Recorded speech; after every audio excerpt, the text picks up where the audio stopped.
Bien, empezaríamos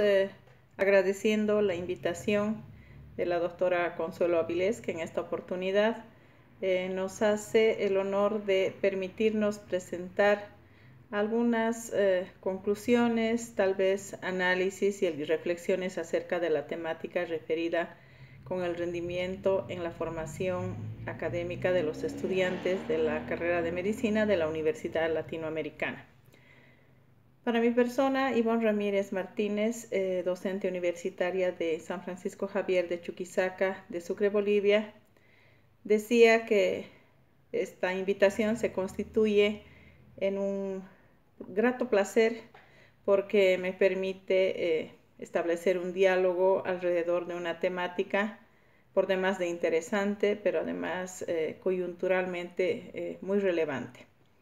Las facultades de medicina, no solamente en nuestro contexto, sino también en los países de América Latina, bastante influenciados precisamente por los modelos tanto europeos como americanos, que están incursionando en nuevas pedagogías que inviten a la formación del docente y a la formación del estudiante como una unión indisoluble en ese proceso de enseñanza-aprendizaje que vamos llevando vía o en camino hacia la formación profesional del médico en particular. Mi experiencia con la residencia universitaria tiene sobre todo vínculo con los médicos SAPSI, puesto que soy psicóloga de profesión y me encuentro desempeñando funciones de docencia en el área de la investigación, con énfasis en los enfoques sociocríticos,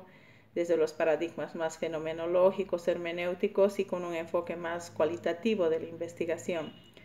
En ese entendido, la temática de rendimiento académico pues se constituye, decíamos, en un punto importante y muy válido para el análisis, puesto que nos permite una autorreflexión de los procesos que desarrollamos en torno precisamente de muchas veces la deficiencia en cuanto a la infraestructura, todavía el uso de centrado en la pizarra,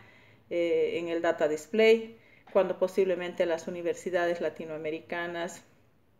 y del centro de América están más bien yendo hacia aprendizajes basados en problemas, aprendizaje por competencias. El currículum por competencias se ha constituido ya en una recomendación de los países que conformamos parte del Mercosur, precisamente porque se ha visto su éxito y su relevancia en universidades de países de Europa, ¿no? El espacio europeo está intentando precisamente homogenizar toda esa pedagogía crítica, analítica alrededor del aprendizaje basado en problemas, en proyectos, y cómo estos deben darle una respuesta a través de desarrollar un conjunto de competencias que el médico debe formar a lo largo de esos años de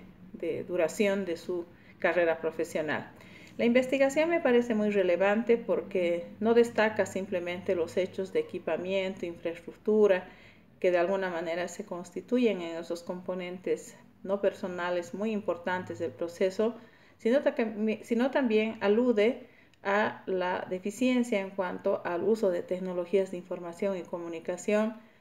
por parte del docente y de la propia universidad o institución como tal, porque no resulta suficiente el poder disponer de recursos como un smartphone, una computadora conectada a la internet, sino el disponer de una plataforma donde permita encuentros colectivos de toda la comunidad universitaria, en este caso que hace a la carrera o la facultad de medicina. Pero lo que más llama mi atención es precisamente aquel elemento ligado a la pedagogía y a los recursos que podría ofrecer hoy en día la pedagogía más influida por los procesos neurocognitivos. Las neurociencias nos están trayendo bastantes novedades en cuanto al funcionamiento del cerebro y a toda esa interacción de los sistemas emocionales y el sistema frontal precisamente, en los cuales se podrían potenciar más los recursos como los estilos de aprendizaje, los enfoques de aprendizaje y las estrategias cognitivas y metacognitivas en vías a lo que Pozo y Monereo denominaban el año 1994 ya el aprendizaje estratégico, es decir, hacer de los estudiantes sujetos con una formación integral en la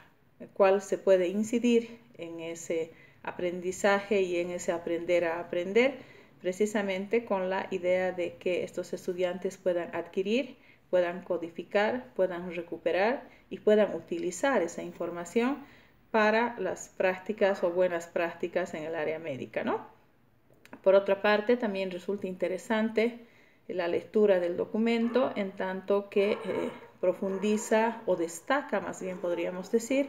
todos aquellos elementos referidos a la emocionalidad de la persona, a la emocionalidad de un estudiante, cuyas características, por ejemplo, socioculturales, contextuales, historiales de vida y otros, podrían ser profundizados en una investigación-acción participativa, donde precisamente los índices que ahora se ven como factores personales o depresivos,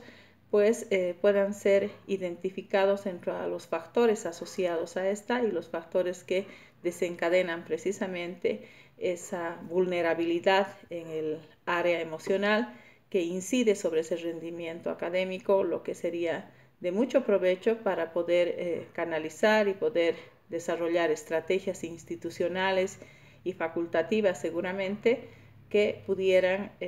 mejorar estos niveles de manejo emocional y apoyarse en alguna teoría que precisamente permita desde la inteligencia emocional de Goleman u otros autores encaminar este proceso hacia un potencial más bien de desarrollo de los universitarios, ¿no? De ahí que las conclusiones pues dejan un panorama bastante interesante y que son de alguna forma sintetizadas en las recomendaciones en las cuales como un elemento importante yo creo que se constituye el trabajo conjunto de docentes y autoridades y ese trabajo activo participativo de los estudiantes quienes a través de recursos